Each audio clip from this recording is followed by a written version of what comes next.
President Trump just now signing that executive order to gut the Department of Education. Let's bring in Selena Wang there at the White House. He said right at the beginning of this, Selena, that this sounds like a strange thing to do. Walk us through what this plan looks like. Well, for the Trump administration, what the president is doing right now is fulfilling a campaign promise. He had campaigned on entirely getting rid of the Department of Education, but that is not within presidential powers. It requires an act of Congress. So in this executive order, the president is saying they are doing everything they can within their legal bounds to diminish and to dismantle this agency. And that process is already underway. The administration had fired about 50% of the department's workforce just in the last week, and this executive order is asking his education secretary, who you just saw next to him moments ago, to continue that process. Now, important note from the president there. He said moments ago that Pell Grants, Title I funding resources for children with disabilities and special needs will be fully preserved. That has been a big concern from education groups and parents who are worried about what's going to happen to these critical functions of the education department. The president saying that some of those functions are going to be absorbed into other agencies. But some education groups, they dispute what the administration is saying. They are saying that with just a fraction of the resources and of the staffing of that federal agency, it's going to be impossible to fulfill all of those duties. They warn that kids with special needs, that children who are the most vulnerable, they are going to suffer the most as a result of this. Selena, the president said that his plan was to shut this down quickly. How quickly could this be done?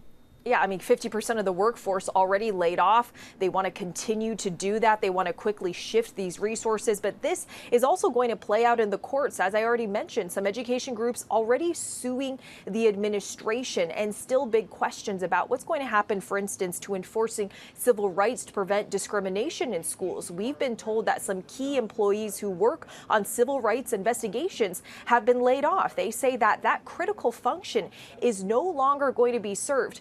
So the president and they're saying that they want to return the power of this federal agency back to the states. But important to point out that key functions already are back with the states. For instance, curriculums already are set at the state and local level, and the majority of funding for public schools also happens at the state and local level, Eva.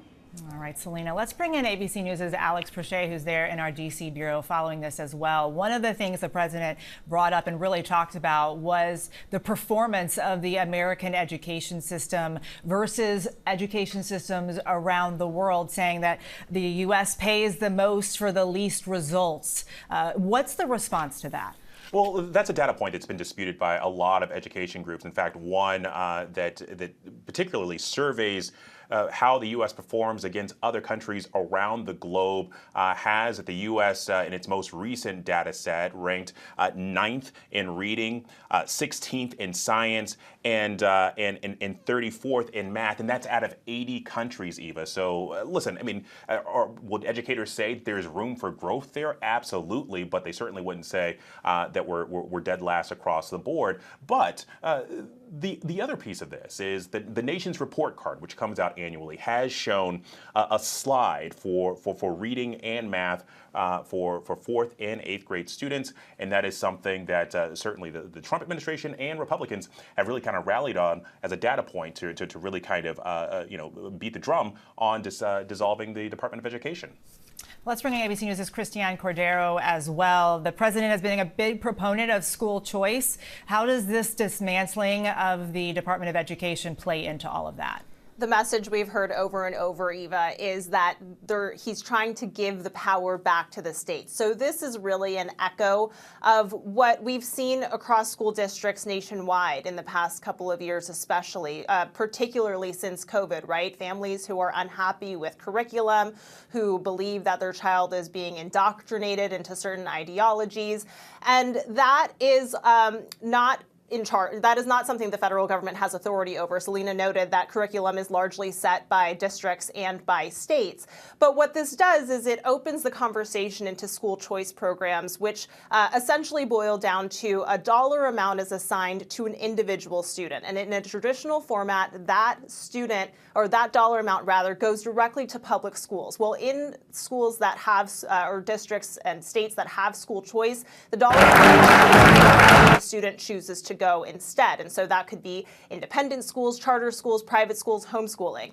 And what, we're seeing mixed results because this isn't just a partisan divide. States like Arkansas are a really good example where you have an urban core and some schools, public schools mostly, that are now not getting as much funding as they used to. The students who are taking their dollar amounts to private schools, the data is showing largely could afford private schools to begin with. So the argument is that this is subsidizing a private school education for families who do not need the subsidizing.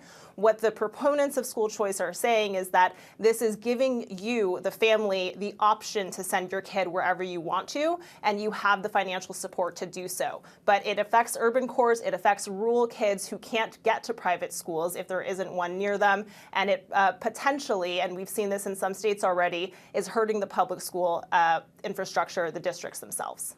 Selena, this is something that Republicans have voiced that they wanted for a while. When you look at who was in the room as the president was signing this executive order, he named a slew of Republican governors and attorney generals. How did we get to this point today? Yeah, Eva, I mean, you saw a room of very happy and excited Republicans. This has been a Republican goal for decades now, but as we've been talking about, it requires an act of Congress. And President Trump in that room today, he hinted that he might take this to Congress. He said he hopes that Democrats sign on board to fully dismantling this agency. He says he hopes they support it. He says it's a popular idea to get rid of the Department of Education. So President Trump, he made this a very clear campaign talking point, and now here he is, the administration believing that this is a promise made and a promise fulfilled. But an important point here is it's not exactly clear from the administration why they believe that this is actually going to improve academic outcomes in this country. As we've been talking about, a lot of the power is already with the states, including setting the curriculums, the funding for public schools. So even though the administration is deriding what they perceive to be low academic results in this country, unclear how this shift is going to in fact improve that. Alex, I think in this moment it's really important. I think a lot of people have the question, what exactly does the Department of Education do? Yeah, well, so Selena brings up a really good point in that, the impact of these cuts, like how does that actually improve education? Because you look at the bucket of things that the Department of Education handles. Let's take a couple of them, right, Eva? So you've got financial aid, federal student aid, excuse me. You've also got the Office of Special Education and Rehabilitation Services, and then also the Office of Civil Rights. Now, student aid and civil rights had the mass brunt of those mass firings from last week, right? And so they saw the biggest cuts. But whenever you look at student aid specifically, I mean that's a portfolio of about $1.6 trillion of loans that borrowers have used to attend college. Whenever you look at the Office of Special Education and Rehabilitation Services, I mean that's a lot of funds that these school districts in K through 12 use to help underprivileged and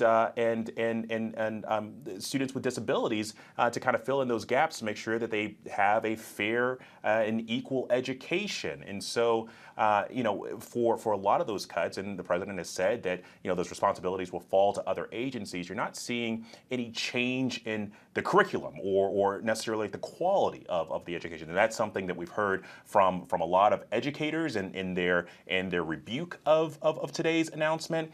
We've also heard it from a lot of Democratic lawmakers, specifically Elizabeth Warren, the senator who said there are going to be dire consequences if Linda McMahon follows through with Trump's edict. And I want to bring in Christiane. I mean, the president just said there just a moment ago that those programs and services that we heard Alex talking about, the goal was to make sure that they continued and that families were able to use those services. How is he going to do that as he's closing this department? What are the next steps here? That is the big question, Eva. I mean, it's similar to what we've seen play out through this administration so far. It's a little bit of a let's see what's happened kind of a deal, because you can bet that there will be lawsuits and there will be movement within Congress and lobbying, and then states doing their own thing regardless. And so it's a lot of wait and see, but that is the big unanswered question. You know, he can put something in Sharpie and say this is what we're doing, but hasn't really laid out a path of how these really precious parts of the Department of Education, like programs for students of disabilities, Pell Grants, how is that going to remain untouched, and you will fulfill your promise of slashing the spending on this department overall? There are many unanswered questions, and that's certainly something that we'll have to pay attention to in the near future.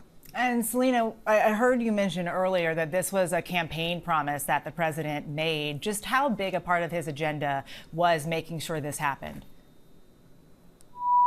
Picture of President Trump really wanting to shake up the entire federal bureaucracy. He sees cutting the Department of Education as making the government more efficient, as we have seen the administration as well as Elon Musk's Doge go into multiple federal agencies, slash the employees, slash their functions. And for the Department of Education, the president believes that bringing this back to the states is going to improve those academic results. So as we've been discussing, it's unclear exactly how that's going to work. You know, it was notable to see the president standing there with his education secretary. He turned to her and said, "I hope that you run yourself out of a job." So the president in multiple cases has appointed people to lead federal agencies that he wants to wholly dismantle or completely overhaul. As we were just talking about with Christian, this does set up yet another legal battle, as we are seeing that legal battle play out in many parts of the president's policy achievements and goals, whether that is on immigration